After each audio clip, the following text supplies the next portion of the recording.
नंदमोई सावधान आते।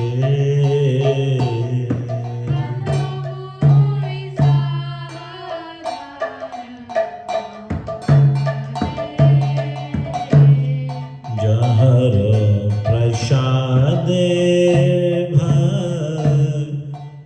भव तरिया जा।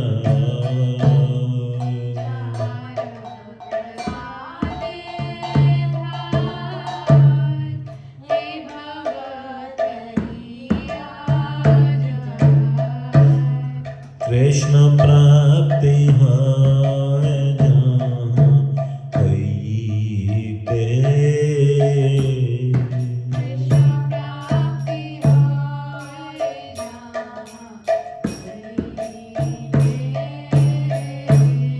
कृष्ण प्राप्ति है जहाँ कहीं पे।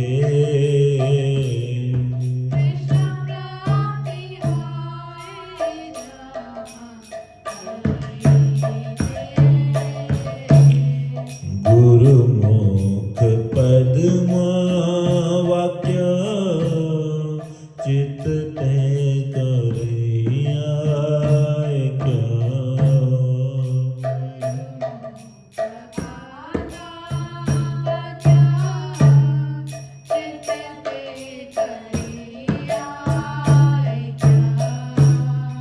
आर न करैया हमने आशा।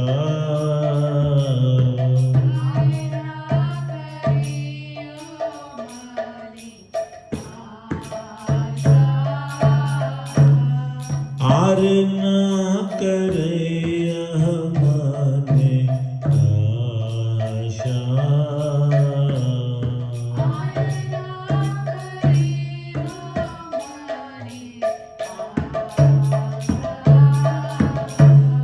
श्री गुरु चरण रति ऐसे उत्तम गति।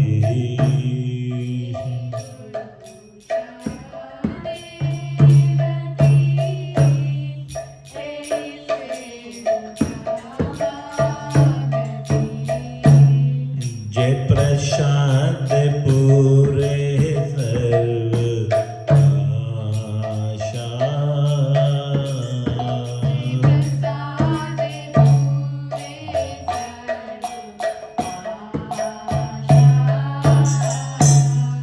जय प्रसाद पूरे सर्व आशा।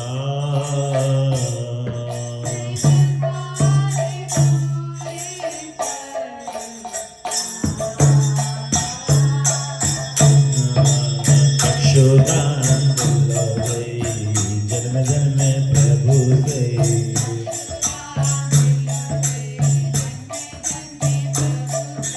दिव्य ज्ञान हृदय प्रकाशित।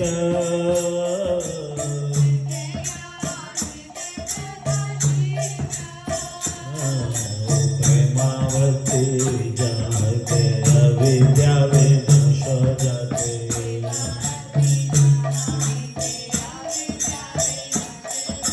प्रेमावती जाते अविद्या विनाश हो जाते।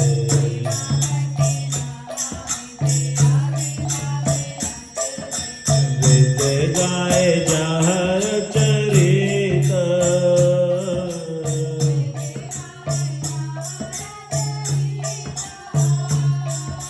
श्री गुरु करुणा सिंधु मदन जनारो बंधु।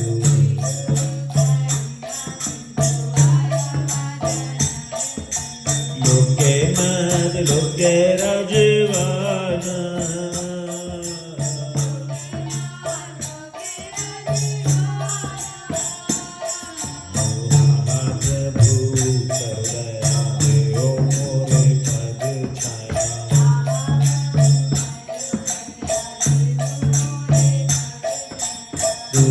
बदले न शरण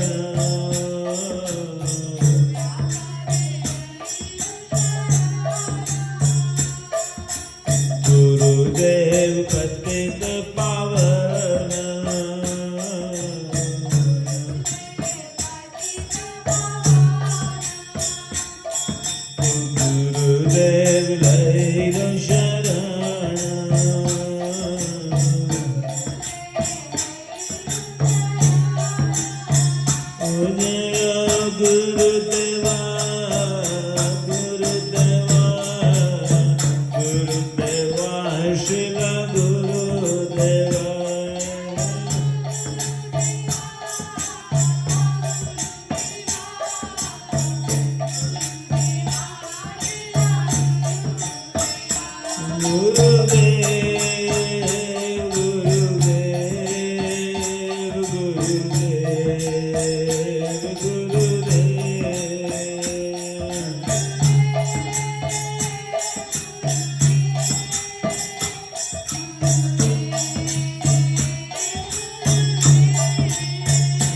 मोरे दया करो कृपा करो दया करो मोरे कृपा करो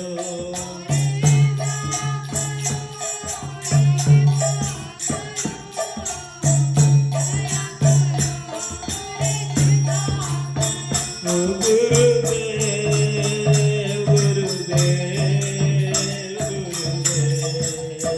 गुरुदेव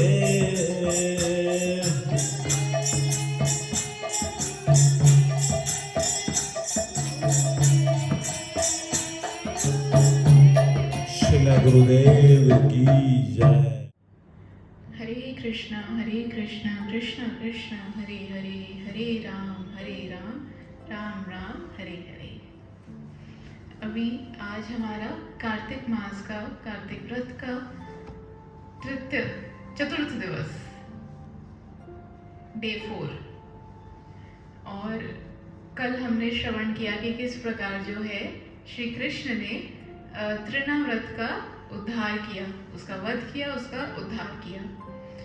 अब ब्रज में कृष्ण इस प्रकार की लीलाएं करते हैं जो कि बड़ी ही मनोहारिणी हैं और सारे के सारे ब्रजवासी जो हैं बड़े ही प्रसन्न होकर के कृष्ण की इन छोटी छोटी लीलाओं का, उनके मुखमंडल का जो है आनंद लेते हैं। जैसे ही कुछ समय चला तो मथुरा में वसुदेव जी जो हैं उनके हृदय में इच्छा हुई कि मेरा लाल जो है वो कहाँ है, ब्रज में, उसका नामकरण जो है वो होना चाहिए। और किन से होना चाहिए? जो यदुकुल के ही जो मुनि गर्गाचार्य आचार्य जो हैं उनसे होना चाहिए। तो वसुदेव जी जो हैं वो गर्गाचार्य से प्रार्थना करते हैं कि हे मुनिजन, हे आचार्य श्री, कृपा करके आप गोकुल जाएं, नंद भवन जाएं, वहाँ पर मेरा पुत्र है, मेरे 2 पुत्र हैं, उनका आप नामकरण करें। अब ये समाचार लेकर के सुन करके जो है गर्गाचार्य चले आए वृंदावन गोकुल।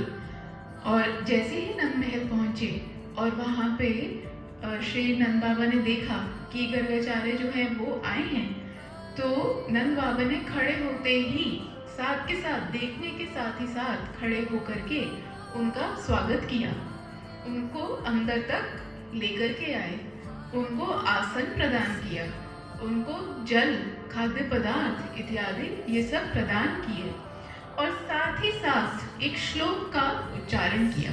क्या? महत् विचलनम नृणाम गृहीणाम दीन चेतसाम निःश्रेयस्य भगवान कल्पते नन्यथा क्वचित। इसका अर्थ क्या है?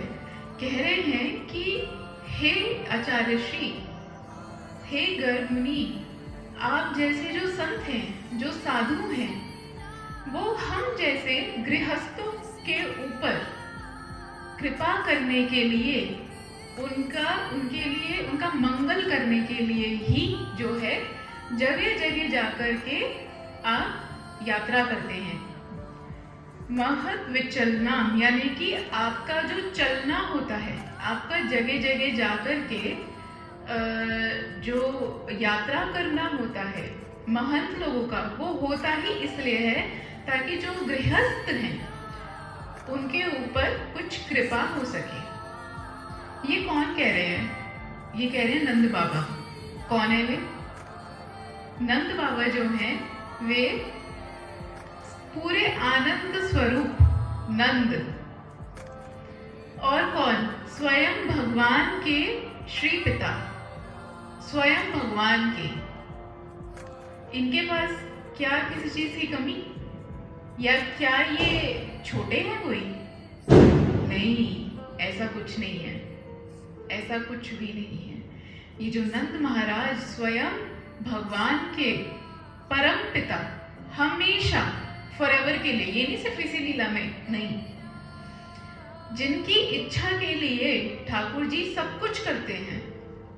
नंद महाराज की इच्छा हुई कि सारे तीर्थ का भ्रमण करना है, तो कृष्ण कहते हैं कि बाबा आपको इस व्रत से बाहर जाने की कोई आवश्यकता नहीं, आपको कोई परिश्रम करने की आवश्यकता नहीं। परंतु बाबा फिर भी कहते हैं कि मेरी इच्छा है तीर्थ स्नान करने की।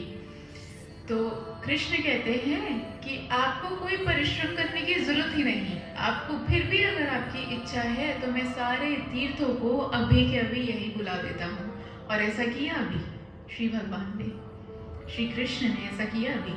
तो ये जो नंद बाबा हैं, ये क्या कर रहे हैं, ये ब्राह्मण के आते ही, भक्त के आते ही, वैष्णव के आते ही जो है उनका स्वागत कर रहे हैं। और क्या कह रहे हैं, क्या इसका अर्थ ये हो गया कि नंद बाबा जो है वो तो गृहस्थ हैं और वो माया में लिप्त हैं? नहीं, हो ही नहीं सकता।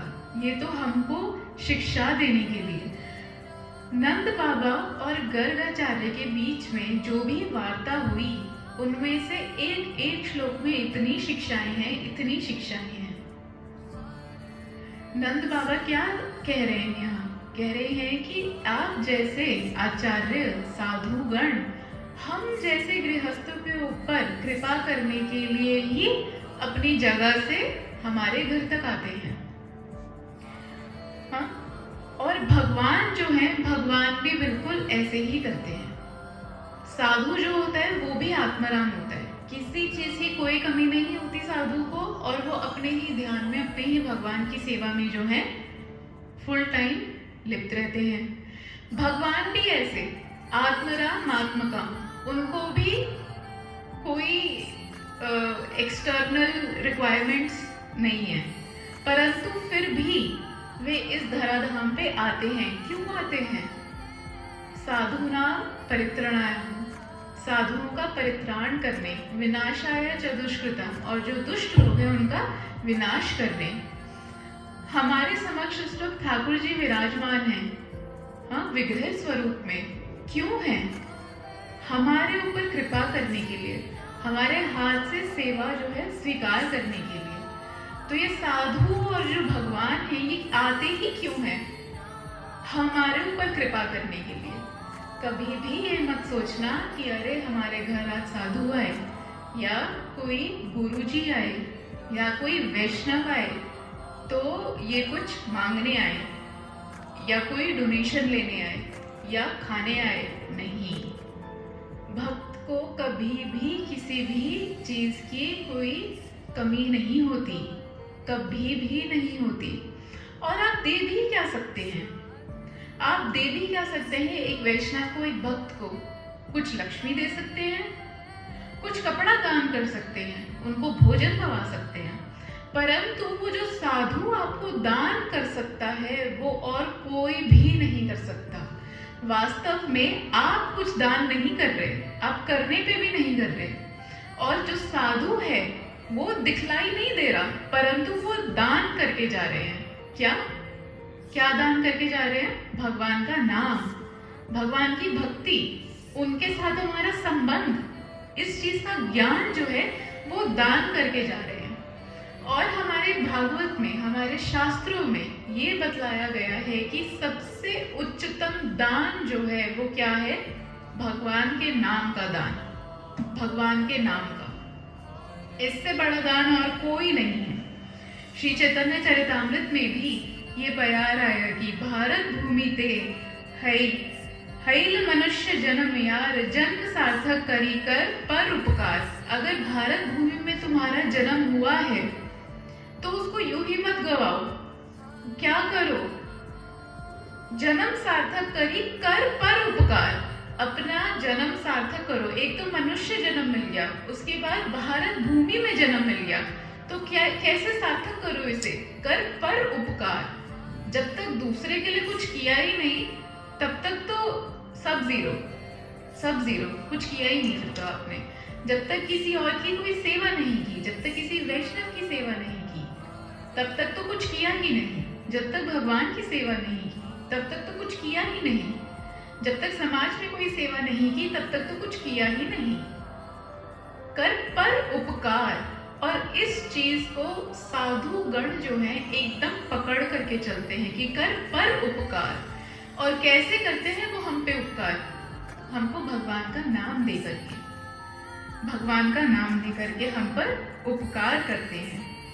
अब जब ये जो गर्गाचार्य हैं ये आए, इनको आसन प्रदान किया, थोड़ा जल इत्यादि दिया, जब थोड़े से सेटल हो गए तो नंद बाबा उनके चरणों में बैठे हैं, भक्त के चरणों में। ये भी हमेशा देखो सीखने वाली बात है। कभी भी आपके निकट कोई वैष्णव आए, गुरुजन आए, भक्त लोग आए, ब्रह्मचारी जन आए, ब्राह्मण लोग आए, क्या करना चाहिए? ये नहीं कि उनके साथ जी कुर्सी से कुर्सी लगा करके बैठ गए, नहीं, उनके चरणों में। और देखो क्या कर रहे हैं, उनके चरणों में बैठ रहे हैं, उनकी थोड़ी थोड़ी ऐसी सेवा कर रहे हैं और कह रहे हैं कि हे गर्गाचार्य, आप मुझको कृपा करके बताएं कि मेरा क्या कर्तव्य है वो बतलाएं, कि मैं आपके लिए क्या कर सकता हूँ, ये मुझको बताएं कि मैं कर क्या सकता हूँ आपके लिए। यहाँ पे दो भाव होते हैं। एक तो यही कि जो नंद महाराज हैं वो तो खुद एक बार संकोच में आ रहे हैं कि मैं क्या सेवा करूं, आप तो आत्मराम हैं, आपको तो किसी चीज की कोई कमी ही नहीं है, मैं क्या सेवा करूं।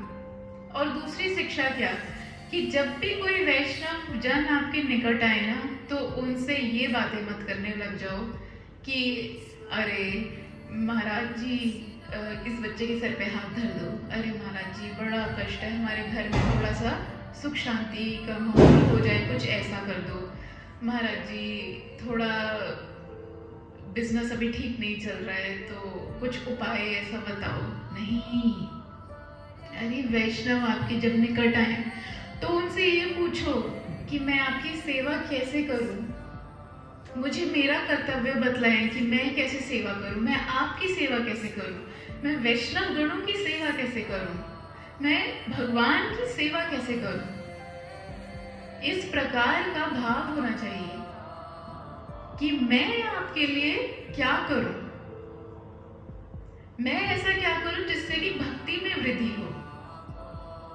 इस प्रकार की जो है वार्तालाप होनी चाहिए। एक और यहाँ पे श्लोक आता है, भोग ऐश्वर्य प्रसक्ता नामतय अपहृत चेतसा।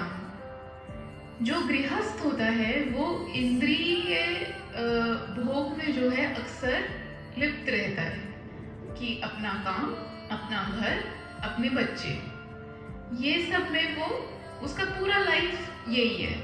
फिर थोड़ा पड़ोस, फिर थोड़ा परिवार, सबकी इच्छाएं पूरी करना, थोड़ा इंद्रिय भोग करना, अच्छा खाना, किसी के पास लग्जरी हो तो वो लग्जरी का पूरा आस्वादन करना, और अगर नहीं है तो उसके लिए मेहनत करना। तो ये जो गृहस्थ है वो इन सब चीजों में ही जो है उलझा रह जाता है। और ऐसे में एक वैष्णव क्या करता है, आकर के हमको बतलाता है कि वास्तविकता क्या है, कि फैक्ट्स क्या है, ट्रूथ क्या है, कि तू इन सब कार्यों में उलझा तो है पर उठ जा, मत उलझ, ये चलते रहेंगे। क्या करते हैं आचार्य, क्या करते हैं गुरुजन, वो आकर के हमको वो शाश्वत प्रेम, वो शाश्वत आनंद प्रदान करने का प्रयास करते हैं। वो कहते हैं कि अरे भाई उठ जा, तू सोच रहा है कि इस जगत में तेरे को आनंद की प्राप्ति हो जाएगी, ऐसा नहीं होगा। आनंद मिलेगा लेकिन वो क्षणिक होगा, वो आनंद नहीं है। वास्तविक आनंद देख भगवान के नाम में है, एक बार करके तो देख। एक वैष्णव, एक जो गुरु जब हमारे निकट आते हैं तो वो इसी भावना से आते हैं कि ये तो इंद्रिय भोग में लिप्त है, इसको उठाओ जा करके, इसको बताओ कि तेरी वास्तविकता क्या है, तू कौन है, एक बार भगवान का नाम कर। तो इस प्रकार से जो है बड़े ही सुंदर रूप में नंद बाबा जो हैं गर्गाचार्य की का स्वागत करते हैं। और शिक्षा प्रदान करते हैं कि कैसे अगर आपके समक्ष कोई वैष्णव आए, कोई आचार्य आए, तो किस प्रकार उनका आदर सत्कार करना चाहिए, किस प्रकार का कॉन्वर्जेशन होना चाहिए, किस प्रकार का पूजन होना चाहिए। जब वे आए तो नंद महाराज जी ने उनका पूजन, जैसे हम ठाकुर जी का पूजन करते हैं, बिल्कुल उसी प्रकार से उनका पूजन किया। अब ये सब जब किया तो नंद महाराज जी के हृदय में अब खुद ही से ही इच्छा हो गई कि हे आचार्य, आप आए हैं, आप त्रिकालदर्शी हैं। गर्गाचार्य जो है वे वास्तव में त्रिकालदर्शी हैं। उनके पास इतनी सुंदर ऐसी शक्ति है कि उनको जो पिछला हो गया उसका भी मालूम है, आज का भी पता है और आने वाले कल का भी उनको पता है।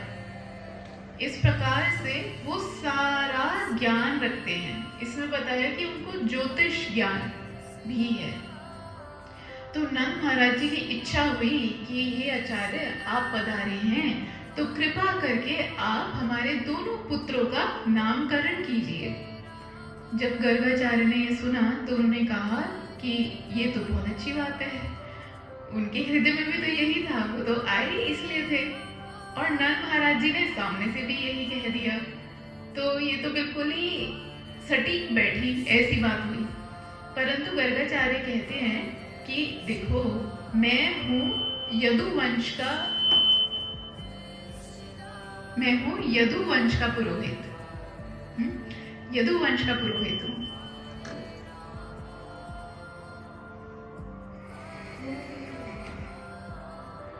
मैं यदुवंश का पुरोहित हूँ। अगर कंस को पता चला कि मैंने तुम्हारे यहाँ पे बालकों का नामकरण किया है, तो वो समझ जाएगा कि ये पुत्र जो हैं ये वसुदेव के हैं। उसे लगेगा कि ये वसुदेव के बालक है और वो पक्का कोई ना कोई आपदा जो है क्रिएट करने की पूरी कोशिश करेगा। तो जब नंद महाराज जी ये सुनते हैं तो कहते हैं कि हे आचार्य, आप उनका नामकरण संस्कार जरूर करें। अगर आप कहेंगे तो हम एकदम गोपनीय व्यवस्था करके एकदम गुप्त रूप में इनका ये संस्कार करेंगे बालकों का। किसी को कुछ नहीं पता चलेगा, हमारे रिश्तेदारों तक भनक नहीं पहुंचेगी। हम इतनी सुंदर व्यवस्था कर देंगे अगर आप कहें तो गर्गाचार्य कहते हैं ठीक है, कोई दिक्कत नहीं, कर लो तैयारियां शुरू। जब यशोदा मैया को ये समाचार मिला कि आचार्य आए हैं कोई और उनको लाला का नामकरण करना है, तो यशोदा मैया तो ऐसी हो गई, अरे ये क्या हो गया, मुझे तो लाला का नामकरण करना था, तो महोत्सव करना था। जैसा हम सुनते आए कि कुछ भी अगर छोटा सा भी हो रहा है तो यशोदा मैया तो महोत्सव कर रही है। हाँ, लाला घुटने के बल चल रहा है, महोत्सव, लाला खड़ा हो गया, महोत्सव। कुछ भी अगर हो रहा है तो यशोदा मैया क्या, महोत्सव। अब यशोदा मैया को बात थोड़ी कम भाई कि एकदम गोपनीय उसमें होकर के किसी को कुछ नहीं पता, सूखा सूखा नामकरण संस्कार करें। और मैया ना थोड़ी ऐसी हो रही थी कि कौन है ये, पता नहीं, अच्छे से करेंगे नहीं करेंगे।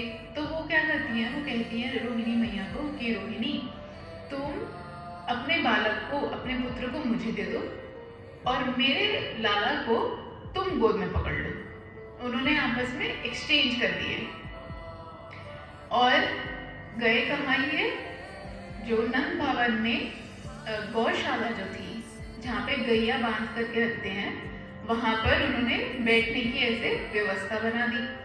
बैठने की व्यवस्था बनाई, सब कुछ हुआ, गर्गाचार्य पधारे अंदर। नंद बाबा ने खड़े होकर के उनको प्रणाम किया, उनको अंदर बुलाया और जैसे ही यशोदा मैया और रोहिणी मैया आए, दोनों ने अपने पुत्र अदला बदली कर रखे थे। तो वो टेस्ट करना चाह रही थी, वो देख रही थी कि अगर ये देखते ही समझ जाते हैं तो हाँ, ये वाकई में फिर त्रिकालदर्शी हैं, ये वाकई में इनमें है कोई ना कोई ऐसी शक्ति। तो जैसे ही आए, अब यशोदा मैया के हाथ में कौन थे? रोहिणी जी के पुत्र बलराम। तो गर्गाचार्य ने देखते के साथ ही क्या कहा? देखते के साथ ही कह रहे हैं, अवन ही रोहिणी पुत्रो रमयन सोहृदो गुणो। कह रहे हैं कि ये रोहिणी का पुत्र है। ये रोहिणी पुत्र है और इसका नाम ये कैसा होगा? ये सबको बहुत ही आनंद प्रदान करने वाला होगा, इसलिए इसका नाम होगा राम। और इसमें बल बहुत होगा, बहुत बल होगा, तो इसका नाम होगा बलराम। हाँ, इस प्रकार से बलराम जी को वहां नाम दिया। और बल कैसा? केवल शारीरिक बल नहीं कि भाई अच्छी खासी बॉडी है, खूब फिजिकली खूब स्ट्रॉन्ग है, वो नहीं। भक्ति का बल, आध्यात्मिक बल।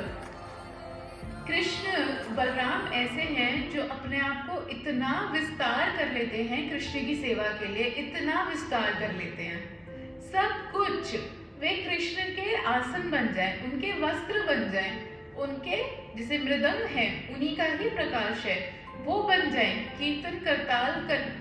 कीर्तन में जितनी इंस्ट्रूमेंट्स लगते हैं, करताल लगते हैं, कासल लगते हैं, ये बन जाएं। खुद को पूरा जो है वो विस्तार कर लें। क्यों? केवल और केवल कृष्ण की सेवा के लिए। तो ऐसा उनका भक्ति का बल। और बलराम ऐसे, दाऊ भैया ऐसे कि अगर आप उनकी शरण ग्रहण करेंगे तो वो आपको भक्ति प्रदान कर सकते हैं। उनके बिना तो वैसे भी आगे नहीं बढ़ सकते। और उनका एक और नाम क्या हुआ? संकर्षण। क्यों? क्योंकि वो दोनों कुल को, नंद कुल को और यदु कुल को जो है आपस में जोड़ के रखते हैं।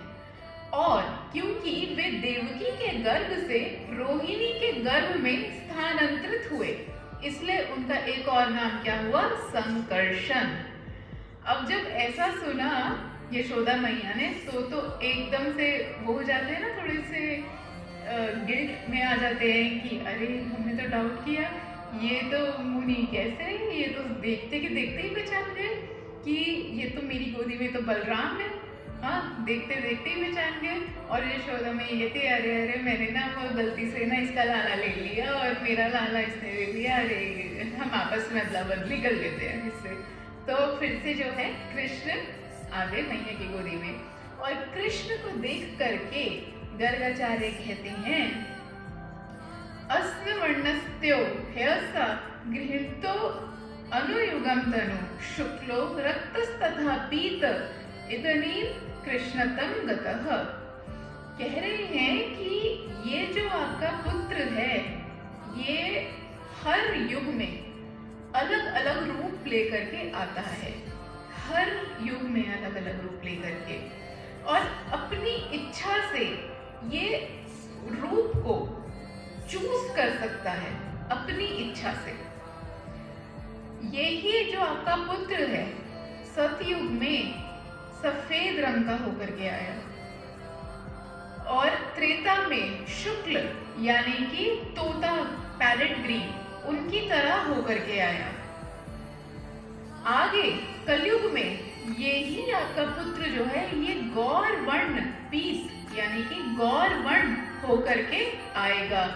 और इस युग में ये जो आपका पुत्र है ये ऐसा श्याम वर्ण, ये कृष्ण वर्ण लेकर के आया है, और ये सबको आकर्षित करेगा अपनी तरफ, सबको आकर्षित करेगा, सबका मन मोह लेगा, इसलिए इसका नाम होगा कृष्ण। अब जैसे ही गर्गाचार्य ने कहा होगा नाम कृष्ण, मैया कहती कृष्ण, अरे इतना कठिन नाम दे दिया कृष्ण। बोलते बोलते ही भाई जीविया 3 बार मुंह घुमानी पड़ गई। हाँ, मैया कैसी, मैया तो सरल सी है, एकदम सीधी सी, तो वो ये कहे अरे बाबा ये कैसा नाम धर दियो। हाँ, बोलते बोलते ही 3 बार जीभ अंदर ही घुमा ली, इतना कड़क सा नाम दे दिया। तो फिर बाबा वो ये थोड़ा सा रसिक भाव में आ गए कि वो उनसे कहती हैं कि अरे ये कैसा नाम लिख रही हो, तो फिर वो कहते हैं इनका नाम तो यही है। हाँ, और गर्गाचार्य फिर कहते हैं कि अब आगे जो इच्छा हो आपकी वो बुलाओ। जैसे माताएं होती है ना, एक स्कूल का नाम होता है, एक घर का नाम होता है। घर में वो कुछ भी बुलाती हैं उसको, तो मैया कहती हैं ठीक है कृष्ण कृष्ण तो है, पर मैं तो इतना नहीं बुला पाऊंगी, मेरे लिए ये होगा कलवा और ये होगा बलवा, बस ये है मेरे कलवा और बलवा।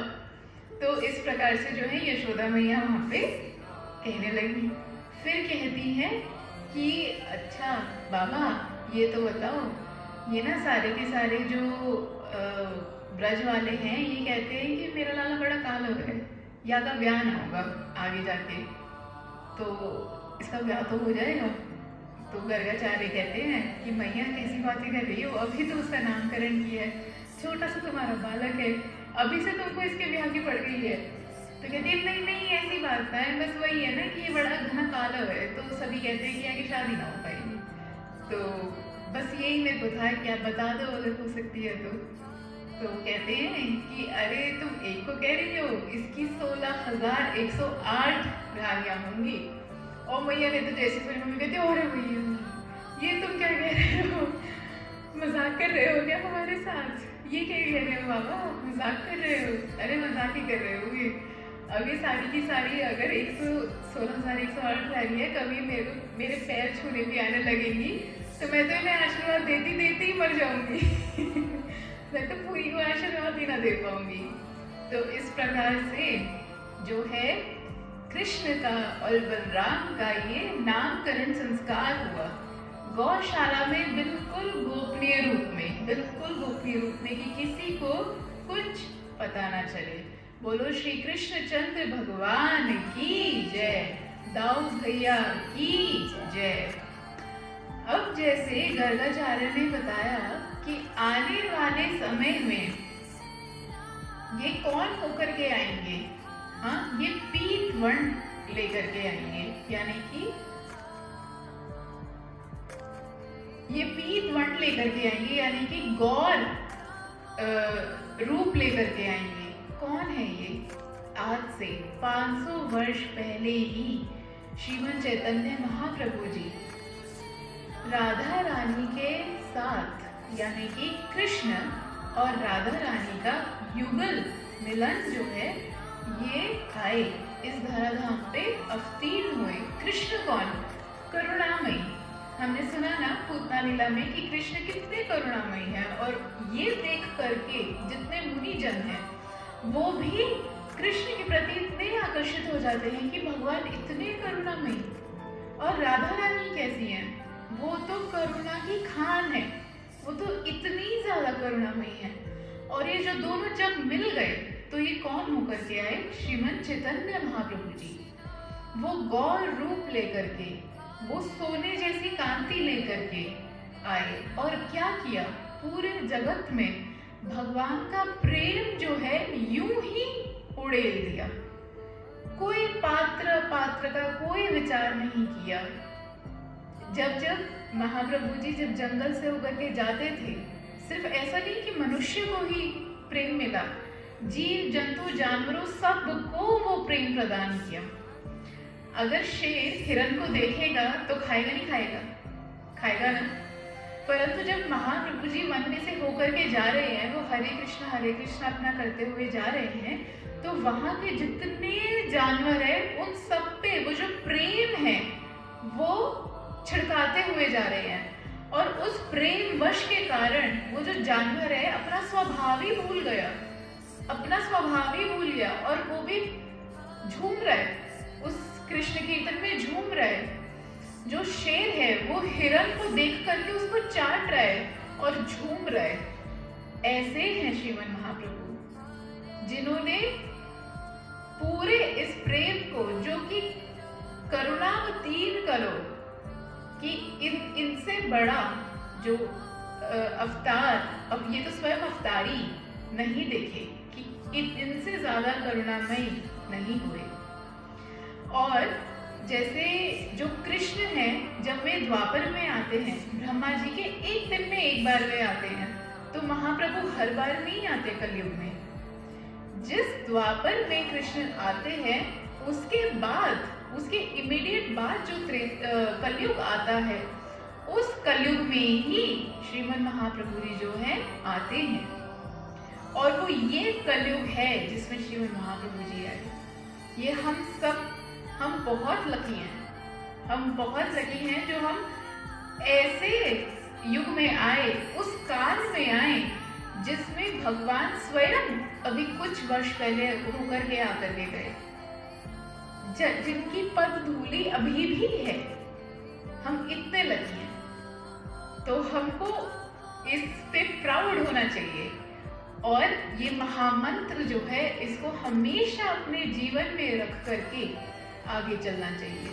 खुद को ऐसा मानते हुए कि भगवान की हम पे ऐसी कृपा हुई कि हमको इस युग में, इस भारत देश में, ऐसी भूमि में वो भी मनुष्य जन्म जो है प्रदान किया, उसके ऊपर भी हमको ऐसा वातावरण दिया, ऐसे गुरुजन दिए जिनके अनुगत्य में रह करके हम भक्ति का पालन कर सकते हैं। तो इस चीज को हमेशा ध्यान में रखते हुए, अपने ठाकुर जी को और हरि नाम को अपने जीवन में रखते हुए हमको भक्ति का पालन करना चाहिए। हरे कृष्णा कृष्णा कृष्णा हरे हरे, हरे राम राम राम हरे हरे। वाञ्छाकल्पतरुभ्यश्च कृपा सिन्धुभ्यः।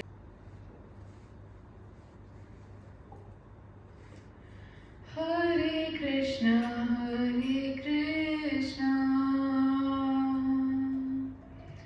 कृष्णा कृष्णा हरे हरे,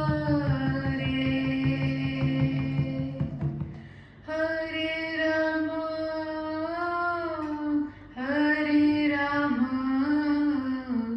राम राम हरे हरे।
श्री श्री राधा गोपीनाथ की जय, श्री दामोदर मास की जय, श्री कार्तिक पालन करने वाले समस्त भक्त वृंद की जय, महाप्रसाद की जय। जय जय श्री राधे श्याम।